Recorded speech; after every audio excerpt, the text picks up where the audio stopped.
Hello दोस्तों, नमस्कार। कैसे हैं आप सब? मैं हूं राजेश और आप देख रहे हैं मेरा यूट्यूब चैनल आर के परीक्षा गुरु। दोस्तों, आर के परीक्षा गुरु पर आज की वीडियो में हमने लिया है सन 2006 यूपी टीजीटी हिंदी का पेपर, जिसमें 125 महत्वपूर्ण प्रश्न आपके सामने प्रस्तुत करते हैं। तो वीडियो को अंत तक देखें और सारे प्रश्नों को आप देखिए और इसके सॉल्व कीजिए साथ साथ, और आप अपने नोट करते जाइए। और उसके बाद कमेंट बॉक्स में आप मुझे बताएं कि आपके आज की वीडियो में कितने प्रश्न सही हुए हैं। तो चलिए शुरुआत करते हैं आज की वीडियो का पहला सवाल। जिस पर अनुग्रह किया गया हो वाक्यांश के लिए प्रयुक्त शुद्ध एक शब्द क्या होगा? तो एक का हमारा सही हो जाता है अनुग्रहित। प्रश्न नंबर 1 का विकल्प नंबर बी सही हो जाता है। ठीक है दोस्तों, अगला चलते हैं। प्रश्न नंबर 2 है, निम्नलिखित में से कौन सा शब्द पताका का पर्यायवाची नहीं है? तो प्रश्न नंबर 2 का प्रश्न विकल्प डी सही हो जाएगा। प्रश्न नंबर 3 है, मुझे चांद चाहिए उपन्यास के लेखक कौन है? तो तीसरे का बी सही हो जाएगा, सुरेंद्र वर्मा। प्रश्न नंबर 4 है, टोपी शुक्ला के लेखक कौन है? तो टोपी शुक्ला के लेखक हैं, चौथे का बी सही हो जाता है, राही मासूम रजा। प्रश्न नंबर 5 है, अरुण यह मधुमय देश हमारा गीत प्रसाद जी के किस कृति से है? तो पाँच का हमारा विकल्प नंबर सही हो जाता है डी चंद्रगुप्त। प्रश्न नंबर 6 है, शुद्ध कवित्त रत्नाकर के रचनाकार कौन है? तो कवित्त रत्नाकर जो है किसकी रचना है? तो ये है सेनापति की। 6 का विकल्प नंबर बी सही हो जाता है। प्रश्न नंबर 7 है, अष्टछाप के प्रमुख कवि नंददास किसके शिष्य थे? तो जैसा कि हमने कल की वीडियो में बताया था, ट्रिक के माध्यम से आपको बताया था, तो कुंभन सूर्य परम कृष्ण गोविंद छीत चतुर्भुज नंद, इस प्रकार की हमने ट्रिक बनाई थी। तो इसमें कवियों के रचना काल के अनुसार हमने लिख रखा है। तो दोस्तों ट्रिक बनाई है जो जिससे आपको आसान हो जाएगा याद करने में।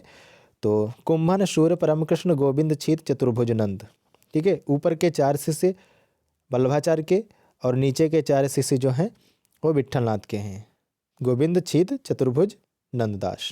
गोविंद दास छीत स्वामी और चतुर्भुज दास नंददास, ये चारों शिष्य विट्ठलनाथ के हैं। तो प्रश्न नंबर 7 का विकल्प नंबर बी सही हो जाएगा, विट्ठलनाथ।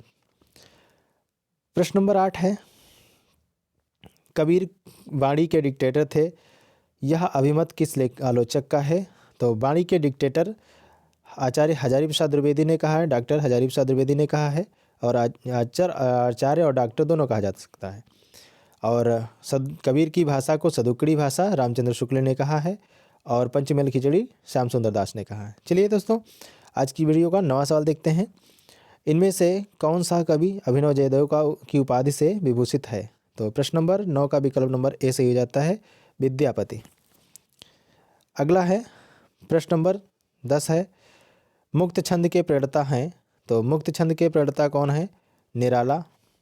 प्रश्न नंबर 11 है, निम्नलिखित में से कौन सा कथन असत्य है? तो कौन सा कथन असत्य है पूछा गया है? तो पंत भारतेंद्र युग के कवि हैं, ये गलत है, पंत जी भारतेंद्र युग के कवि नहीं हैं। प्रश्न नंबर 12 है, राम शब्द का तृतीय द्विवचन रूप क्या होगा? तो राम का तृतीय द्विवचन में रामाभ्याम बनेगा। प्रश्न नंबर 12 का विकल्प नंबर ए सही हो जाएगा। प्रश्न नंबर 13 है, महाकवि कालिदास किस अलंकार के लिए प्रसिद्ध हैं? तो उपमा कालिदास से उक्ति बहुत अच्छी सी है, तो 13 का विकल्प नंबर ए सही आता है, उपमा। प्रश्न नंबर 14 है, सूरदास किस उपन्यास का पात्र है? तो सूरदास किस उपन्यास का पात्र है? 14 का विकल्प नंबर हमारा सही आता है ए, रंगभूमि। प्रश्न नंबर 15 है, 15 में सूची 1 को सूची 2 से मिलान करना है यहाँ पर, और कूट के माध्यम से आपको जवाब देना। चलिए प्रश्न नंबर 15 को मिलान करते हैं। तो बीसल देव रासो किसकी रचना है? तो यहाँ पर देखते हैं नरपत नाल, एक को हम जो है मिलान कर देंगे बीसल देव रासो को नरपत नाल से। यहाँ पर नीचे आगे थोड़ा सा 1 को 2 से पृथ्वीराज रासो चंदबरदाई, बी को 4 से मिलान करेंगे परमाल रासो जगनिक, और कुमार रासो दलपत विजय। तो देखते हैं कौन सा सही हो जाएगा। एक का दो सही हो जाएगा, बी का चार सही हो जाएगा, एक का दो, बी का चार। तो इस प्रकार से दोनों ने मिला लिया है। तो यहाँ पर चौथा विकल्प भी खोल लेते हैं। तो ये जो है हमारा सही हो जाएगा विकल्प नंबर बी। तो 15 का विकल्प नंबर बी सही हो जाएगा। अगला है प्रश्न नंबर 16 है, रामवृक्ष बेनीपुरी द्वारा लिखित गेहूं और गुलाब निम्नलिखित में से गेहूं और गुलाब में गुलाब किसका प्रतीक है। तो गुलाब किसका प्रतीक है यह बताया गया है प्रश्न नंबर 16। तो विकल्प नंबर बी सही हो जाएगा, कला और संस्कृति का प्रतीक बताया गया है। प्रश्न नंबर 18 है, प्रश्न नंबर 17 है, जिस छंद के प्रथम तथा तृतीय चरण में 12-12 मात्राएं एवं द्वितीय तथा चतुर्थ चरण में 7-7 मात्राएं होती हैं, साथ ही सम चरणों के अंत में जगड़ होता है, वह छंद क्या कहलाता है। वह छंद कौन सा होता है, या ये जो परिभाषा दी गई है ये किस छंद की दी गई है। तो प्रश्न नंबर 17 का विकल्प नंबर हमारा बी सही जाता है, बरवय। बरवय की ये परिभाषा है। प्रथम और तृतीय चरण में 12-12 और द्वितीय तथा चतुर्थ चरण में 7-7 मात्राएं होती हैं। अगला है प्रश्न नंबर 18 है, हानुश नाटक के रचनाकार कौन हैं। तो हानुश नाटक के रचनाकार सी भीष्म शाहिनी, विकल्प नंबर सी सही हो जाएगा। प्रश्न नंबर 19 है, आदिकाल के लिए बीज वपन काल नाम किसने दिया है। तो प्रश्न नंबर 19 का विकल्प नंबर हमारा सी सही हो जाता है, महावीर प्रसाद द्विवेदी। प्रश्न नंबर 20 है, संसद से सड़क तक के रचनाकार हैं। तो संसद से सड़क तक रचनाकार हैं प्रश्न नंबर 20 का बी धूमिल। प्रश्न नंबर 21 है, शिवा बामनी के रचनाकार कौन है। तो शिवा बामनी के रचनाकार कौन है, प्रश्न नंबर 21 का विकल्प नंबर हमारा बी सही होगा, भूषण। प्रश्न नंबर 22 है, निम्नांकित में से कौन कथाकार नहीं है। तो निम्नांकित में से कौन कथाकार नहीं है ये पूछा गया है। तो 22 का विकल्प नंबर सी से हो जाएगा, निर्मला जैन नहीं है। प्रश्न नंबर 22 का विकल्प नंबर सी सही हो जाएगा। प्रश्न नंबर 23 है, त्रिवेणी में किन तीन महान कवियों की समीक्षा प्रस्तुत की गई है। तो त्रिवेणी में किन तीन महाकवियों की कवियों की समीक्षा जो है प्रस्तुत की गई है। तो प्रश्न नंबर 23 का विकल्प नंबर हमारा ए सही हो जाता, कबीर, सूर, तुलसी। कबीर, सूर और तुलसी। प्रश्न नंबर 24 है, गद्य पद्य मिश्रित काव्य को कहते हैं। तो गद्य पद्य मिश्रित काव्य को क्या कहते हैं, चंपू काव्य कहते हैं। 24 का विकल्प नंबर सी सही हो जाता है। प्रश्न नंबर 25 है, राजा निर्बंसिया कहानी के लेखक कौन हैं। तो राजा निर्बंसिया कहानी के लेखक हैं। 25 का विकल्प नंबर बी सही होगा, कमलेश्वर। प्रश्न नंबर 26 है, निर्वेद स्थायी भाव किसका है। तो निर्वेद स्थायी भाव शांत रस का है, विकल्प नंबर बी सही हो जाएगा। प्रश्न नंबर 27 है, जगत शब्द के चतुर्थी एक वचन का रूप क्या होगा। तो चतुर्थी एक वचन का रूप पूछा गया है जगत शब्द में, तो क्या बनेगा। तो 27 का विकल्प नंबर हमारा ए सही होगा, जगते। प्रश्न नंबर 27 का ए, जगते। प्रश्न नंबर 28 है, कलई खुलना का सही अर्थ है। कलई खुलने का सही अर्थ है। प्रश्न नंबर 28 का विकल्प नंबर सी हो जाए, भेद प्रकट होना। प्रश्न नंबर 28 का सी सही हो जाएगा। प्रश्न नंबर 29 है,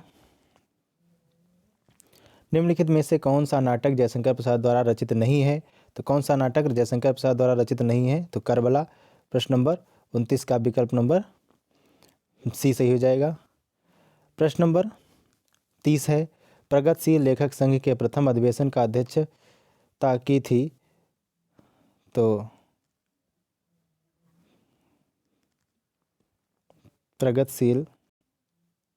प्रगतिशील लेखक संघ के प्रथम अधिवेशन की अध्यक्षता की थी। तो प्रश्न नंबर 30 का विकल्प नंबर ए सही हो जाता है, मुंशी प्रेमचंद। प्रश्न नंबर 31 है, छायावाद शब्द का सर्वप्रथम प्रयोग किस आलोचक ने किया था। तो 31 का विकल्प नंबर ए सही होगा, मुकुटधर पांडे। प्रश्न नंबर 32 है, प्रश्न नंबर 32 है, केशव कहीं न जाए का कहिए, यह पंक्ति किस रचनाकार की है? तो केशव कहीं न जाए का कहिए 32 का विकल्प नंबर हमारा सही हो जाता है डी, तुलसीदास।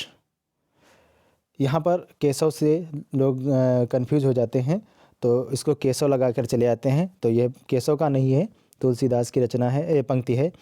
अगला है प्रश्न नंबर 33 है, निम्नलिखित में से संत काव्य परंपरा के अंतर्गत न आने वाले कवि का नाम क्या है? तो संत काव्य परंपरा के अंतर्गत कौन नहीं आता है? तो इसमें नंददास नहीं आते हैं, ये कृष्ण भक्त शाखा के कवि हैं नंददास। प्रश्न नंबर 34 है, यहाँ पर सूची 1 को सूची 2 से मिलान करना है और उसके बाद दिए गए कूट में उत्तर चयन कीजिए, यह करना है। तो एक तरफ इतिहास ग्रंथ इतिहासकार हैं और दूसरी तरफ उनके नामकरण हैं कि उन्होंने किस नाम से क्या दिया। तो देखते हैं, आचार्य रामचंद्र शुक्ल ने आदिकाल को क्या नाम दिया है? तो वीर गाथा काल नाम दिया है, तो एक का हम 2 से मिलान करेंगे। डॉक्टर हजारी प्रसाद द्विवेदी ने आदिकाल को क्या नाम दिया है? आदिकाल दिया है, तो 4 के साथ। राहुल सांकृत्यायन ने सिद्ध सीमांत काल, सी का 3 के साथ, और मिश्र बंधु प्रारंभिक काल, तो इसका 1 से जाएगा। इस प्रकार से कौन सा सही हो जाता है? 1 का 2, 1 का 2, बी का 4, बी का 4, तो इस प्रकार से हमने 2 ही मिला लिए, तो अब डी सही जा जाए, डी। अगला है प्रश्न नंबर 35 है, इत्यादि शब्द का सही संधि विच्छेद होगा, तो इत्यादि शब्द का सही संधि विच्छेद क्या होगा? इत धन आदि होगा। प्रश्न नंबर 35 का विकल्प नंबर सी सही हो जाएगा। प्रश्न नंबर 36 है, मत शब्द के षष्ठी एक वचन का रूप होगा, तो मत शब्द के षष्ठी एक वचन का रूप क्या होगा? तो 36 का विकल्प नंबर हमारा सही होता है बी, मत्या। प्रश्न नंबर 37 है, अवधि किस उपभाषा वर्ग की बोली है? तो अवधि किस उपभाषा वर्ग की बोली है? तो हमने कल की वीडियो में हमने बताया था कि अब 36 का आंकड़ा है पूरब में, अब 36 का आंकड़ा है, तो इस प्रकार से पूरब में अब 36 यानी पूर्वी अवधि और बघेली छत्तीसगढ़ी, ये जो है पूर्वी भाषा की है, उपभाषा की। तो 37 का विकल्प नंबर 20 सही हो जाएगा, पूर्वी हिंदी। अगला है दोस्तों प्रश्न नंबर 38 का देखते हैं, निम्नलिखित में से कौन वीर गाथा काल की रचना नहीं है? तो वीर गाथा काल की रचना कौन सी नहीं है, ये पूछा गया है। तो भक्तमाल वीर गाथा काल की रचना नहीं है। प्रश्न नंबर 38 का विकल्प नंबर हमारा डी से हो जाता है, भक्तमाल। प्रश्न नंबर 39 है, कृष्ण काव्यधारा के प्रवर्तक हैं, तो कृष्ण काव्यधारा के प्रवर्तक हैं स्वामी 39 का हमारा सही हो जाता है ए, सूरदास। 39 का ए सही हो जाता है। प्रश्न नंबर 40 है, तार सप्तक का प्रथम प्रकाशन कब हुआ? कब से? तो 1943 से तार सप्तक का प्रकाशन हुआ। प्रश्न नंबर 41 है, अज्ञेय की रचना है, तो अज्ञेय की रचना कौन है? हरिघास पर क्षणभर। प्रश्न नंबर 41 का बी सही हो जाएगा। प्रश्न नंबर 42 है, अयोध्या सिंह उपाध्याय हरिऔध द्वारा लिखित काव्य ग्रंथ है, तो अयोध्या सिंह उपाध्याय हरिऔध द्वारा लिखित काव्य ग्रंथ कौन सा है? चोखे चौपदे। 42 का विकल्प नंबर हमारा सही होता है सी, चोखे चौपदे। प्रश्न नंबर 43 है, नई कहानी पत्रिका का संपादक कौन था? नई कहानी पत्रिका का संपादक कौन था, ये पूछा गया है। तो प्रश्न नंबर 43 का विकल्प नंबर हमारा सही आता है डी, भैरव प्रसाद गुप्त। भैरव प्रसाद गुप्त। प्रश्न नंबर 44 है, रामचरितमानस में कुल कितने कांड हैं? तो रामचरितमानस में कुल कितने कांड हैं? 7 कांड हैं। 44 का सी सही हो जाएगा। प्रश्न नंबर 45 है, नारी तुम केवल श्रद्धा हो विश्वास रजत नग पग तल में किस रचनाकार की पंक्ति है? तो प्रश्न नंबर 45 का विकल्प नंबर हमारा सही हो जाता है ए, जयशंकर प्रसाद। प्रश्न नंबर 46 है, विभावानुभाव व्यभिचारी संयोगाद्रास्त निष्पत्ति को निम्नलिखित में से किस ने किया है? तो इसको प्रतिपादित किसने किया है? तो विभाव और अनुभाव व्यभिचारी भाव संयोग और संचारी भाव के योग से रस की निष्पत्ति होती है। तो यह जो है परिभाषा किसने दी है रस के संबंध में? तो प्रश्न नंबर 46 का विकल्प नंबर हमारा 20 हो जाता है, भरत मुनि ने दी है। तो दोस्तों ये रस की परिभाषा है। प्रश्न नंबर 47 है, कुवलयानंद के रचयिता हैं। तो कुवलयानंद के रचयिता कौन है? 47 का विकल्प नंबर डी सही हो जाता है, अप्पय दीक्षित। प्रश्न नंबर 48 है, दृग अर्झत रूटत कुटुम जुरत चतुर चित प्रीति और परति गांठ दुर्जन ही और दई नई यह रीति में कौन सा अलंकार है? प्रश्न नंबर 48 का विकल्प नंबर हमारा सही हो जाता है सी, असंगत अलंकार है। प्रश्न नंबर 49 है, आचार्य मम्मट ने काव्य गुण माने हैं। आचार्य मम्मट ने काव्य गुण माने हैं। तो प्रश्न नंबर 49 का विकल्प नंबर हमारा सही जाता है बी, 3। प्रश्न नंबर 50 है, हिंदी भाषा के उद्भव और विकास का सही क्रम चुनिए। हिंदी भाषा के उद्भव और विकास का सही क्रम कौन सा है? तो प्रश्न नंबर 50 का विकल्प नंबर हमारा सही जाता है ए, संस्कृत, पाली, प्राकृत, अपभ्रंश, सासौनी, पश्चिमी हिंदी और खड़ी बोली। ए सही जवाब। प्रश्न नंबर 51 है, निम्नलिखित में से कौन सा शब्द तत्सम रूप है? निम्नलिखित में से कौन शब्द जो है तत्सम रूप है? तो प्रश्न नंबर 51 का हमारा विकल्प नंबर सही हो जाता है, तत्सम पूछा गया है तो 51 का ए सही हो जाएगा, अंधकार तत्सम है। प्रश्न नंबर 52 है, निम्नलिखित में से किस शब्द में उपसर्ग है? किस शब्द में उपसर्ग है ये पूछा गया है। तो 52 का हमारा विकल्प नंबर सही हो जाता है बी, पराजय में उपसर्ग है। प्रश्न नंबर 53 है, देवनागरी लिपि का विकास हुआ है तो ब्राह्मी लिपि से हुआ है। प्रश्न नंबर 53 का डी सही हो जाएगा। प्रश्न नंबर 54 है, निम्नलिखित में से कौन सा शब्द कमल का पर्यायवाची नहीं है? तो कमल का पर्यायवाची कौन सा नहीं है?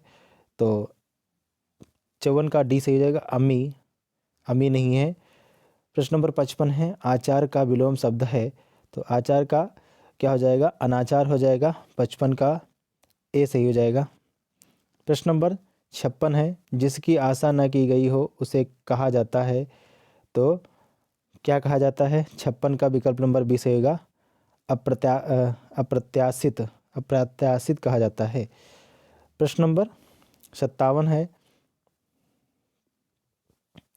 प्रश्न नंबर 57 है,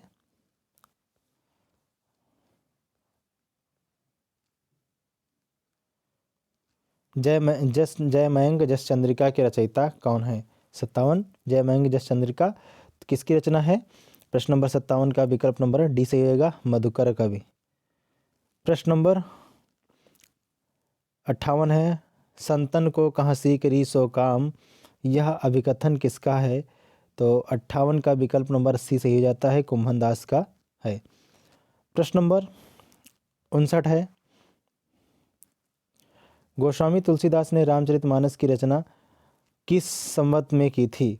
तो किस संवत में की थी? प्रश्न नंबर 59 का विकल्प नंबर ए सही जाता है, 1631 संवत में की थी, 1631 संवत में। प्रश्न नंबर 60 है, आचार्य रामचंद्र शुक्ल ने रीतिकाल का प्रवर्तक आचार्य किसे माना है? तो रीतिकाल का प्रवर्तक आचार्य किसे माना है? 60 का विकल्प नंबर सी सही होगा, चिंतामणि को। प्रश्न नंबर 61 है, निम्नलिखित शब्दों में से पुल्लिंग शब्द का चयन कीजिए। तो निम्नलिखित शब्दों में से पुल्लिंग शब्द का चयन करना है तो 61 का ए सही हो जाएगा, सूची पत्र। प्रश्न नंबर 62 है, सु प्लस आगतम में कौन सी संधि है? तो सु प्लस आगतम में कौन सी संधि है? प्रश्न नंबर 62 का विकल्प नंबर डी सही होगा, यड़ संधि है। प्रश्न नंबर 63 है, जय पराजय में कौन सा समास है? तो जय पराजय में कौन सा समास है? 63 का सी सही हो जाएगा, द्वंद्व। प्रश्न नंबर 64 है, निम्नलिखित में से सही शब्द छांटिए। निम्नलिखित में से सही शब्द छांटिए। तो इसमें कवयित्री सही जवाब है। तो प्रश्न नंबर 64 का विकल्प नंबर हमारा बी सही होगा, कवयित्री। प्रश्न नंबर 65 है, निम्नलिखित में से सही वाक्य चुनिए। तो सही वाक्य चुनना है। तो प्रश्न नंबर 65 का विकल्प नंबर हमारा सी सही हो जाता है, श्री कृष्ण के अनेक नाम हैं। प्रश्न नंबर 66 है, अंधे की लकड़ी से तात्पर्य है। अंधे की लकड़ी से तात्पर्य है। तो एक ही सहारा, 66 का विकल्प नंबर डी सही हो जाता है, एक ही सहारा। प्रश्न नंबर 67 है, निम्नलिखित में से लोकोक्ति चुनिए। तो लोकोक्ति कौन सी है? कहाँ राजा भोज, कहाँ गंगू तेली। इस प्रकार से सी, 67 का विकल्प नंबर सी सही हो जाता है, कहाँ राजा भोज, कहाँ गंगू तेली। दोस्तों, लोकोक्ति में हमने क्या बताया, लोकोक्ति और मुहावरा हमें कैसे पहचानना है? तो अधिकांश मुहावरों में अंत में ना वर्ड आता है और वो भी दीर्घ ना। ठीक है, तो इस प्रकार से हम पहचान जाते हैं। और जिसमें लोकोक्तियाँ जितनी होंगी उसमें कोई अक्षर एक ही समान जैसा नहीं आएगा, ना नहीं आएगा, कोई ज़रूरी नहीं है कि लघु आएगा कि दीर्घ आएगा, ना आएगा तो कि ता आएगा कि ला आएगी, पा आएगा। ठीक है, तो इस प्रकार से यहाँ पर आप देख लेते हैं, आस्तीन का सांप इसमें लिखा, तो आस्तीन का सांप होना, ये होना लिखा जाता है, आस्तीन का सांप होना यहाँ पर मिस्टेक है। अगर ऐसा लिखा है तो इसको आप जो है इसको लोकोक्ति में भी समझ सकते हैं। तो यहाँ पर आस्तीन का सांप होना माना जाता है, तो अधूरा लिखा हुआ है। बाकी सब अधिकांश ना आएंगे, 95% जो है ना आता है मुहावरों में और लोकोक्तियों में नहीं आता है। तो ये बहुत ही आसान सी ट्रिक है मुहावरे और लोकोक्ति को अंतर करने में। ठीक है दोस्तों, चलिए आगे चलते हैं प्रश्न नंबर 68 की तरफ।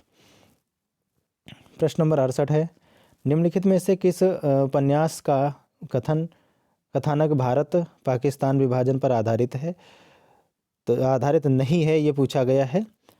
तो प्रश्न नंबर 68 का विकल्प नंबर हमारा सही जाता है डी, कर्मभूमि में नहीं है। बाकी ये तीनों जो हैं भारत पाकिस्तान पर के विभाजन पर आधारित हैं। प्रश्न नंबर 69 है, आचार्य रामचंद्र शुक्ल द्वारा लिखित 11 वर्ष का समय किस विधा की रचना है?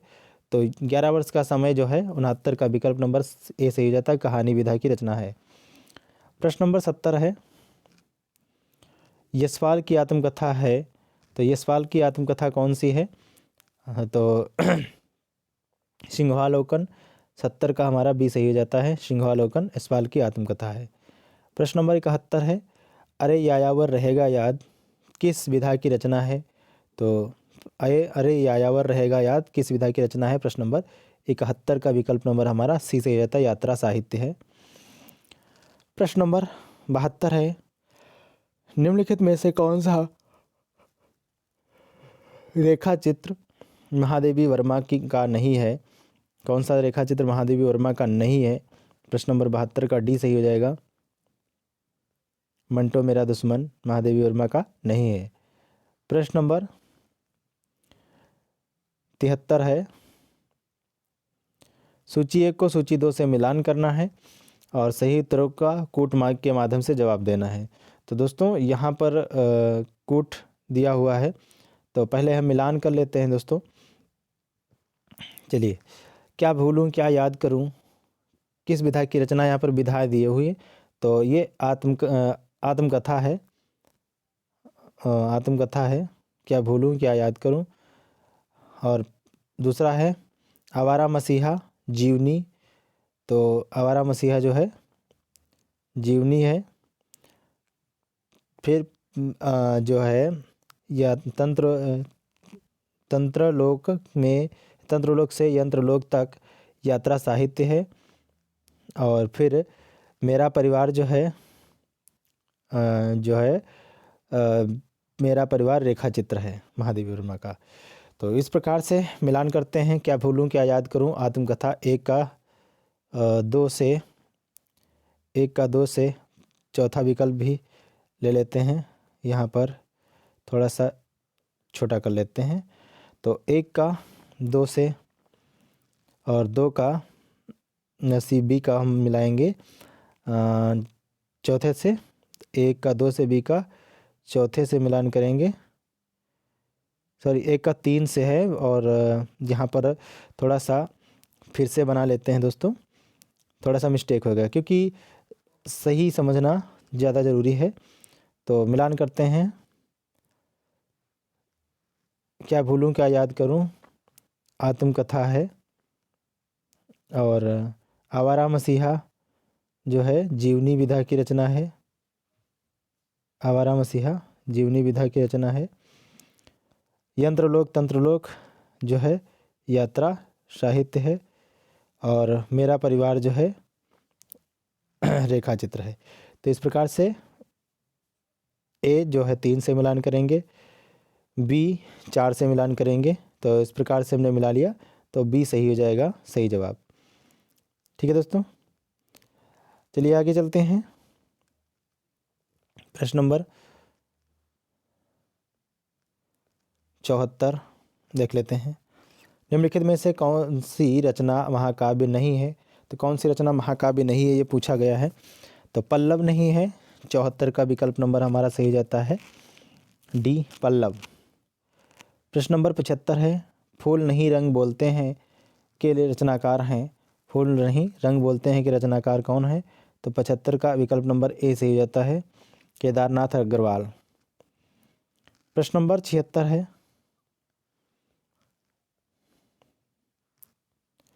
निम्नलिखित में से कौन सा युग्म सही नहीं है? तो कौन सा युग्म सही नहीं है ये पूछा गया। तो 76 का विकल्प नंबर सी सही हो जाएगा आचार्य मम्मट भुक्तिवाद, यही सही नहीं है। प्रश्न नंबर 77 है। सूची 1 को सूची 2 से मिलान करना है। तो सन 2006 के प्रैक्टिस पेपर में जो प्रीवियस पेपर लिया है इसमें अधिकांश जो क्वेश्चन है मिलान करने वाले आए थे। तो देखते हैं यहाँ पर संप्रदाय और संप्रदाय जो संस्थापक हैं उनसे मिलान करना है। तो शुद्धाद्वैतवाद जो है किससे मिलान करना है? तो विकल्प यहाँ पर मिलान कर लेते हैं। 1 मिनट, यहाँ पर प्रश्न हम फिर से देख लेते हैं। सूची 1 को सूची 2 से मिलान करना है, उस कूट के माध्यम से सही जवाब देना है। तो 77 का हमारा विकल्प जो है कौन सा सही जाता है, मिलान करते हैं। तो ए का हमारा मिलाएंगे शुद्धाद्वैतवाद जो है वल्लभाचार्य जी का है। तो यहाँ पर सीधा है अद्वैतवाद आदिगुरु शंकराचार्य के नाम से हमने जाना। तो ये भी मिलान है। विशिष्टाद्वैतवाद रामानुजाचार्य, ये भी सही है। और अद्वैतवाद माधवाचार्य, ये भी सही है। तो इस प्रकार से दोस्तों हमारे जो है सारे एक दूसरे के सामने हैं। तो इसका हमने देख लिया विकल्प नंबर ये सी सही हो जाएगा। प्रश्न नंबर 78 है। प्रेमाख्यान काव्य परंपरा सूफी कवियों का मुख्य दर्शन है। प्रेमाख्यान काव्य परंपरा सूफी कवियों का मुख्य दर्शन क्या है? तो 78 का विकल्प नंबर हमारा सही जाता है ए तसव्वुफ। प्रश्न नंबर 79 है। निम्नलिखित में से कौन सा कथन असत्य है? निम्नलिखित में से कौन सा कथन असत्य है यह पूछा गया है। तो 79 का हमारा विकल्प नंबर डी सही हो जाता है केशव रीत मुक्त धारा के कवि हैं। केशव रीत मुक्त धारा के कवि हैं, ये गलत है। प्रश्न नंबर गलत है पर सही जवाब है। ठीक है दोस्तों, तो प्रश्न नंबर 80 है, हिंदी का प्रथम पत्र उदंत मार्तंड प्रकाशित होता था, तो ये होता था पूछा गया है कौन सा था। तो 80 का विकल्प नंबर हमारा सही जाता है बी, ये साप्ताहिक पत्र था। प्रश्न नंबर 81 है, निराला की कविता राम की शक्ति पूजा पर किस रचना का सर्वाधिक प्रभाव है। तो किस रचना का सर्वाधिक प्रभाव है, 81 का विकल्प नंबर हमारा सही हो जाता है डी, कृतवास रामायण का सर्वाधिक प्रभाव है। प्रश्न नंबर 82 है, निम्नलिखित में से कौन सा कवि दूसरा सप्तक में सम्मिलित नहीं था। दूसरे तार सप्तक में कौन से कवि सम्मिलित नहीं थे, तो ये भी दोस्तों मैंने ट्रिक के माध्यम से याद करवाया, तो हमारे लेक्चर में देख लें वीडियो में। तो चैनल अगर सब्सक्राइब नहीं है तो सब्सक्राइब कर लें और बेल आइकन को प्रेस कर लें, ताकि जैसे जैसे आप वीडियो आती रहती हैं तो आपको नोटिफिकेशन मिलता रहेगा। तो हमारे लेक्चर और पीडीएफ प्रैक्टिस पेपर जो भी कुछ आएगा तो आपको आसानी से प्रोवाइड हो सकता है। तो दोस्तों, तो हमने ट्रिक बनाई थी, शेर को देखा और सुकून को हरा, नरधर्म किया रघुवीर। इस प्रकार से मैंने एक ट्रिक बनाई थी। शेर को देखा यानी शमशेर बहादुर सिंह, ठीक है। शेर को देखा, सुकून को हरा शकुंतला कुमार माथुर, ठीक है। और शेर को देखा, सुकून को हरा हास्य हरि नारायण व्यास, और नरधर्म नरेश शर्मा, और धर्मवीर भारती रघुवीर सहाय। इस प्रकार से हो जाते हैं। तो पूछा गया दूसरा ताशक्त में कौन सा सम्मिलित नहीं था, तो यहाँ पर कौन नहीं था। शेर को भगाया भवानी प्रसाद थे, गजानन माधव मुक्तिभेद नहीं थे। शेर को भगाया और सुकून को हरा, ये भवानी प्रसाद, शकुंतला कुमार माथुर, शमशेर बहादुर सिंह, ये सब थे, लेकिन गजानन माधव मुक्तिबोध नहीं थे। ये पहले वाले में है, प्रथम तार सप्तक के हैं। अगला है प्रश्न नंबर 83 है, निम्नलिखित में से कौन सा काव्य ग्रंथ नहीं है, कौन सा काव्य ग्रंथ नहीं है, ये पूछा गया है। तो 83 का विकल्प नंबर हमारा सही जाता है सी, रसज्ञ रंजन जो है सही जवाब है। प्रश्न नंबर 84 है, निम्नलिखित में से किस पत्रिका के संपादक भारतेंद्र हरिश्चंद्र थे। किस पत्रिका के संपादक भारतेंद्र हरिश्चंद्र थे। तो प्रश्न नंबर 84 का विकल्प नंबर ए सही हो जाएगा, सरस्वती पत्रिका, सॉरी भारतेंद्र हरिश्चंद्र थे। यहाँ पर निम्नलिखित में से किस पत्रिका के संपादक भारतेंद्र हरिश्चंद्र थे, तो यहाँ पर दोस्तों बी सही हो जाएगा, कविचुन सुधा। यहाँ पर बी सवाल सही हो जाएगा, थोड़ा सा मिस्टेक हो गई दोस्तों। 84 का बी सही हो जाएगा, कविचुन सुधा। सरस्वती पत्रिका जो है आचार्य महावीर प्रसाद द्विवेदी की है। अगला है प्रश्न नंबर 85 है, 9 2 11 होना का अर्थ क्या होगा, तो भाग जाना। प्रश्न नंबर 85 का विकल्प नंबर सी सही हो जाएगा। प्रश्न नंबर 86 है, गीतिका के रचनाकार का नाम है, तो गीतिका के रचनाकार का क्या नाम है। प्रश्न नंबर 86 का विकल्प नंबर हमारा सही रहता है शी, निराला। प्रश्न नंबर 87 है, निम्नलिखित में से किस कृति के लेखक नामवर सिंह है, तो किस कृति के लेखक नामवर सिंह है। 87 का हमारा विकल्प नंबर सही रहता है बी, दूसरी परंपरा की खोज नामवर सिंह है। प्रश्न नंबर 88 है, प्रश्न नंबर 88 है, सुंदर है बिहग सुमन सुंदर मानव तुम सबसे सुंदरतम में कौन सा काव्य दोष है। तो प्रश्न नंबर 88 का विकल्प नंबर सही जाता है ए, अधिक पदत्व। प्रश्न नंबर 89 है, तुच्छ मनुष्य की मित्रता शीघ्र ही समाप्त हो सकती है, भाव को व्यक्त करने वाले लोकोक्ति कौन सी है। तो प्रश्न नंबर 89 का विकल्प नंबर हमारा सही जाता है डी, ओछे की प्रीति बालू की भीति के बराबर है। प्रश्न नंबर 90 है, निशा निमंत्रण के रचनाकार हैं? तो निशा निमंत्रण के रचनाकार हरिवंश राय बच्चन है। 90 का विकल्प नंबर बी सही हो जाएगा। प्रश्न नंबर 91, वयम रक्षामः। वयम रक्षामः जो है निबंध है या कहानी है, संस्कृत है, नाटक है, क्या है? तो 91 का विकल्प नंबर हमारा सही होता है डी, उपन्यास विधा की है। वयम रक्षामः उपन्यास है।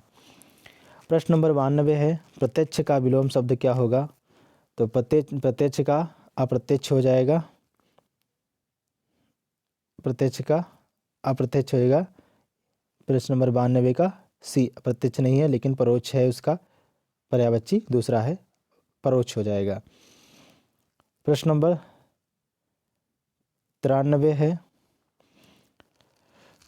फाड़ नखन नव सव अंतड़िन रुधिर मवाद निकारी और लेपति अपने मुखिन पे हरस प्रेत गण नारे। उपयुक्त पंक्ति में से कौन सा अर्थ स्थायी भाव है? तो प्रश्न नंबर 93 का विकल्प नंबर बी सही हो जाएगा, जुगुप्सा। प्रश्न नंबर 94 है, अजो तरुणा ही रहो श्रुति सेवत एक रंग में अलंकार है। तो अजो तरुणा ही रहो श्रुति सेवत एक रंग में कौन सा अलंकार है? 94 का विकल्प नंबर ए सही होता है, श्लेष अलंकार। प्रश्न नंबर 95 है, तो प्रश्न नंबर 95 का नाट्यशास्त्र के प्रणेता कौन है? तो नाट्यशास्त्र के प्रणेता हैं भरत मुनि। प्रश्न नंबर 95 का विकल्प नंबर बी सही हो जाएगा। प्रश्न नंबर 96 है, नासिकेतोपाख्यान के लेखक कौन है? तो नासिकेतोपाख्यान के लेखक कौन है? प्रश्न नंबर 96 का विकल्प नंबर डी सही हो जाता है, सदल मिश्र। प्रश्न नंबर 97 है, इनमें से वर्तनी की दृष्टि से शुद्ध शब्द है? इनमें से वर्तनी की दृष्टि से शुद्ध शब्द क्या है? तो 97 का विकल्प नंबर हमारा बी सही हो जाता है, उज्ज्वल। प्रश्न नंबर 98 है, रीतिकाल की विशेषताओं के संदर्भ में निम्नलिखित में से एक विशेषता गलत है, उस विशेषता का चयन कीजिए। प्रश्न नंबर 98 का विकल्प नंबर सी सही हो जाता है, रीतिकाल में प्रकृति का आलंबन रूप में वर्णन हुआ है। प्रश्न नंबर 99 है, सैयद इब्राहिम का कवि नाम है? तो सैयद इब्राहिम का कवि नाम क्या है? तो रश खान है। प्रश्न नंबर 99 का सी सही हो जाएगा। प्रश्न नंबर 100 है, प्रश्न नंबर 100 है, लोग हैं लागी कवित्त बनावत मोहितो मेरे कवित्त बनावत। इस काव्य पंक्ति के रचयिता का नाम क्या है? तो 100 का सी सही हो जाता है, घनानंद। प्रश्न नंबर 101 है, प्रश्न नंबर यहाँ 100 हो गया। प्रश्न नंबर 101 है, जूही की कली कविता को किस संपादक ने अपने पत्र में बिना प्रकाशित किए वापस कर दिया था? तो किसने वापस कर दिया था जूही की कली को? तो प्रश्न नंबर 101 का विकल्प नंबर हमारा सही हो जाता है, सी, महावीर प्रसाद द्विवेदी। प्रश्न नंबर 102 है, चौथा सप्तक में संकलित कवयित्री है? चौथे सप्तक में संकलित कवयित्री कौन सी है? तो प्रश्न नंबर 102 का विकल्प नंबर हमारा सही हो जाता है, डी, कवित्री है कीर्ति चौधरी, कीर्ति चौधरी। प्रश्न नंबर 103 है, कलकत्ता में स्थापित फोर्ट विलियम कॉलेज के संस्थापक थे? तो 103 का विकल्प नंबर ए से जाए, जॉन गिलक्राइस्ट, जॉन गिलक्राइस्ट। प्रश्न नंबर 104 है, किशोरी लाल गोस्वामी कृत इंदुमती नामक कहानी सर्वप्रथम कब और कहाँ प्रकाशित हुई थी? तो प्रश्न नंबर 104 का विकल्प नंबर हमारा सही होता है ए, सन 1900 ईस्वी में सरस्वती पत्रिका में प्रकाशित हुई थी। प्रश्न नंबर 105 है, भारवी द्वारा रचित किरातार्जुनीयम का प्रधान रस क्या है? तो भारवी द्वारा रचित किरातार्जुनीयम में कौन सा रस प्रधान है? तो 105 का विकल्प नंबर ए से हो जाता है, वीर रस।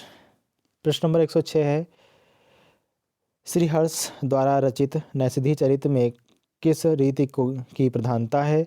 तो 106 का विकल्प नंबर ए सही हो जाता है, पंचाली रीति।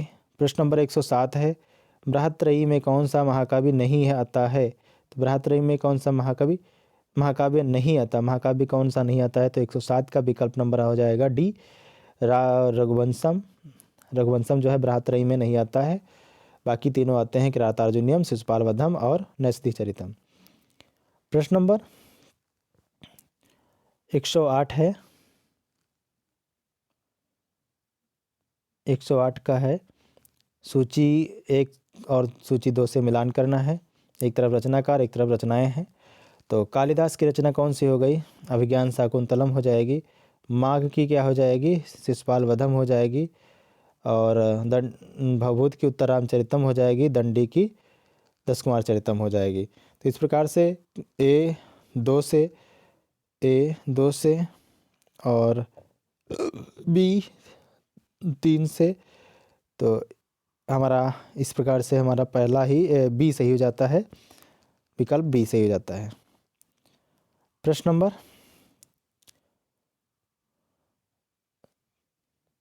109 है, उज्ज्वल शब्द का सही संधि विच्छेद होगा। तो उज्ज्वल शब्द का सही संधि विच्छेद क्या हो जाएगा? प्रश्न नंबर 109 का विकल्प नंबर सी सही हो जाता है, उतधन ज्वल। प्रश्न नंबर 110 है, पंचवटी शब्द में प्रयुक्त समास का नाम क्या होगा? तो पंचवटी शब्द में प्रयुक्त समास कौन सा है? 110 का विकल्प नंबर सही हो जाता है ए, द्विगु समास। प्रश्न नंबर 111 है, यहाँ पर सूची 1 का और सूची 2 से मिलान करना है। तो देख लेते हैं, सूची 1 को और सूची 2 से मिलान करना और कूट के माध्यम से इसका जवाब देना है। प्रश्न लट लकार वर्तमान काल, तो लट लकार को वर्तमान काल से मिलान कर देंगे। 1 को सी से, यहाँ पर थोड़ा सा ज़्यादा हो गया था। लोट लकार अज्ञार्थक काल, लंग लकार भूतकाल और लिट लकार भविष्यकाल। इस प्रकार से ए 2, बी 3, सी 4। तो ए 2, बी 3, सी 4 और डी 1। तो इस प्रकार से हमारा जो सही हो जाएगा विकल्प नंबर डी सही हो जाएगा। अगला देखते हैं दोस्तों, प्रश्न नंबर 112 है, अब लो नसानी अब न नसई हो पद के रचयिता कौन है? तो अब लो नसानी अब न नसई हो 112 का विकल्प नंबर हमारा सही हो जाता है सी, तुलसीदास। प्रश्न नंबर 113 है, निम्नलिखित में से कौन सा शब्द सूर्य का पर्यायवाची नहीं है? तो कौन सा शब्द सूर्य का पर्यायवाची नहीं है ये पूछा गया है।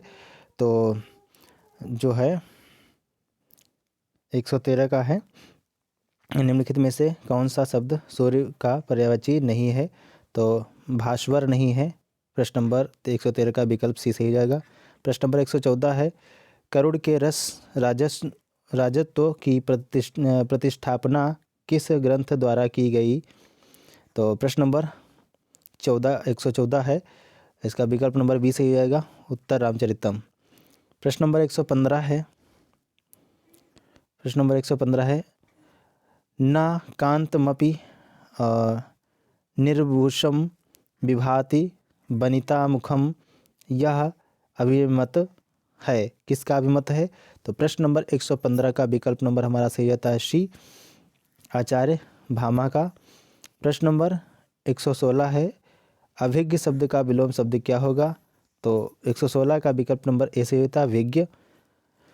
प्रश्न नंबर 117 है, द्विज शब्द का अर्थ क्या है? तो द्विज शब्द का अर्थ है तो ब्राह्मण दांत पक्षी ये सब है। तो प्रश्न नंबर 117 का विकल्प नंबर डी सही होता है, इनमें से सभी।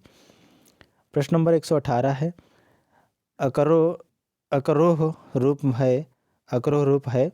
तो प्रश्न नंबर 118 का विकल्प नंबर बी सही होता है, क्र धातु लंग लकार मध्यम पुरुष एक वचन अकरोह रूप है। प्रश्न नंबर 119 है, प्रश्न नंबर 119 है, मार्ग के दोनों तरफ वृक्ष हैं का संस्कृत में अनुवाद होगा। तो मार्ग के दोनों तरफ जो है वृक्ष हैं, इसका संस्कृत में अनुवाद करना है। तो 119 का विकल्प नंबर सही जाता है ए, मार्गम उभयता वृक्षा सन्ति। प्रश्न नंबर 120 है, भविष्यत कहा के रचयिता कौन है। तो भविष्यत कहा के रचयिता हैं 120 का सी रहेगा धनपाल। प्रश्न नंबर 121 है, आचार्य भिखारी दास कृत प्रमुख काव्य शास्त्रीय ग्रंथ है। तो 21 का विकल्प नंबर बी सही जाता है काव्य निर्णय। प्रश्न नंबर 122 है, कामायनी का छायावाद का उपनिषद किसने कहा है। तो कामायनी को छायावाद का उपनिषद किसने कहा है। प्रश्न नंबर 122 का विकल्प नंबर डी सही जाता है शांतिप्रिय द्विवेदी। प्रश्न नंबर 123 है,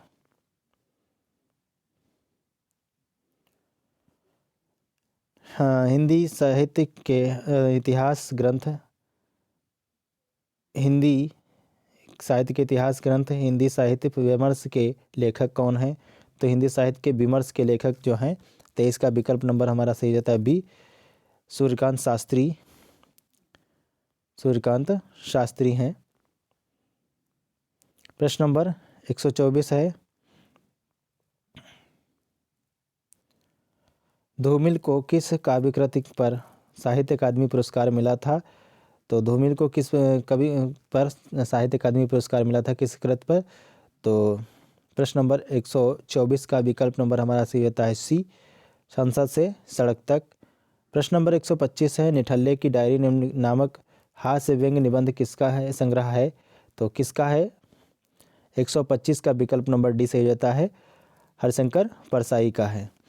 तो आज की वीडियो का एक हमने सवाल रखा है, तो उसको आपको कमेंट बॉक्स में जवाब देना है, इसी प्रश्नोत्तरी से रहेगा। तो आप लोग ढूंढ के बताइएगा। तो यहाँ पर बताते हैं कि जूही की कली कविता को किस संपादक ने अपने पत्र में बिना प्रकाशित किए हुए वापस कर दिया था। तो किसने वापस कर दिया था, आपके ऑप्शंस हैं गोपाल दास, गहमरी, बालकृष्ण भट्ट, महावीर प्रसाद द्विवेदी, बनारसी दास चतुर्वेदी। तो इसका जवाब आप लोगों को दोस्तों कमेंट बॉक्स में देना है। तो आज की वीडियो का अंतिम सवाल हमने देख लिया, और आपके लिए प्रश्न हमने छोड़ा है इसी वीडियो से कि आपने देखा तो कितने सवाल सही हुए हैं आपके, ये आप कमेंट बॉक्स में बताएं। और जो लोग पहली बार देख रहे हैं तो वीडियो को सब्सक्राइब कर दें, लाइक कर दें, और वीडियो को आप लोगों ने पूरा देखा इसके लिए बहुत बहुत धन्यवाद आप सबका। तो इसी प्रकार से आप हमारे साथ जुड़े रहिए, और हम सब मिल करके एक अच्छी तैयारी करते हैं यूपी टीजीटी पीजीटी। तो इस बार सन 2023 हमारे लिए खास हो जाएगा, और हम लोग एक सीट यहाँ से सुनिश्चित कर लेंगे अपने लिए। तो दोस्तों पढ़ते रहिए, मेहनत करते रहिए, और मिलते हैं अगली वीडियो में। तब तक के लिए नमस्कार, जय हिंद, जय माता दी।